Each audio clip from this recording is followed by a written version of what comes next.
سلام دوستان عزیز، یک بار میخوام توجه شما را به یک نوار ویدیویی جلب کنم که در آن پدر خیلی ظالمانه و بیرحمانه فرزند خودش را تکون میکند و این نوار در شبکه‌های اجتماعی پخش شد و شما هم اون را دیدید. شخصا من تحملی تا آخر دیدن این نوار را نکردم و خوب است که ریاست کارهای داخلی ولایت سوخ واکنش نشان داد و سریع به این حادثه شد آن را بررسی کرد و ما میبینیم چگونه یک پدر بیرحمانه ظالمانه فرزند خودش را تکون میکند. البته پخش شدن چنین حادثه ها از طرف ساکنان جمهوری تاجیکستان در شبکه‌های اجتماعی امکان میدهد که دیگر مقامات ناچار از پی حل این مسئله شوند. و یک نوار دیگه که به دست ما در شبکه‌های اجتماعی رسید و اون را همکارم عبدالله اشرف پیگیری دارد. عبدالله درباره چه قصه می‌کند؟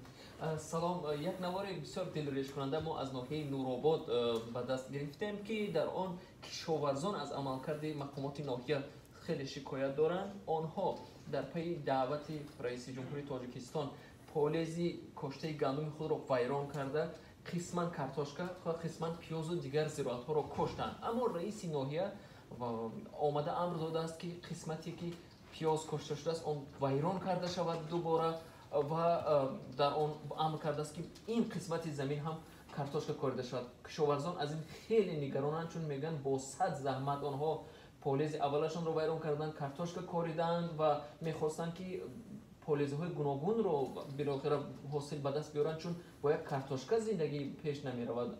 پیاز و لوبیا و دیگر انواع زراعت نیز برای زندگی ضرور است، بنابراین آن را کاشتن. اما رئیس ناحیه دستور داده است و خوانندگان مکتب آمده خواجگی دهخانه که یک زن اداره میکند اون را و با صد زحمت اون را کشته بود، قسمت پیاز اون پالیز را ویران کردن. او از این عملکرد مقامات شکایت دارد و میخواهد به منصبداران بلندپایه این پیام را رساند که سوء استفاده نکنند مقام های محلی. او میفهمد که کارتوشکا کاشتن ضرور است در این شب و روز وقتی که سرحد جمهوری محکم است و از خارج وارد نمیشد، لیکن البته دیگر زراعت هم ضرور است. یعنی که این از طریق نوار که به شبکه اجتماعی رو یافت و به دست ما رسید و از پی حل این مسئله شده.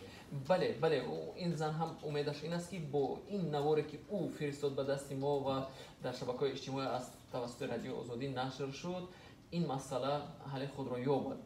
تشکر.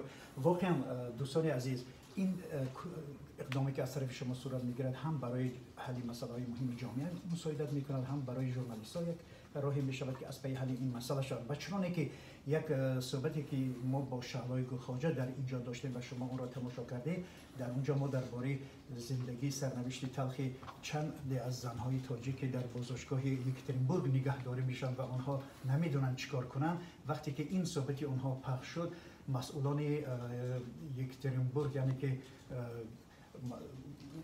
کنسولگری تاجیکستان از پی حل این مسئله شدن و به کمک اونها رسیدن و با اونها غذاهای زیادی پیشنهاد کردن که بعد معلوم شد که در این بازداشتگاه همچنین 66 نفر شهروند تاجیکستان نگهداری میشن و همه اونها از این کمک ها برخوردار شدن. همین گونه ما از شما دعوت میکنیم همین گونه نوارها را برای ما بفرستید، در شبکه‌های اجتماعی پخش کنید تا اینکه به دست هم مسئولان برسد و هم مردم آگاه شوند و هم یک مشکلی ما حل خودش را پیدا کند. تشکر.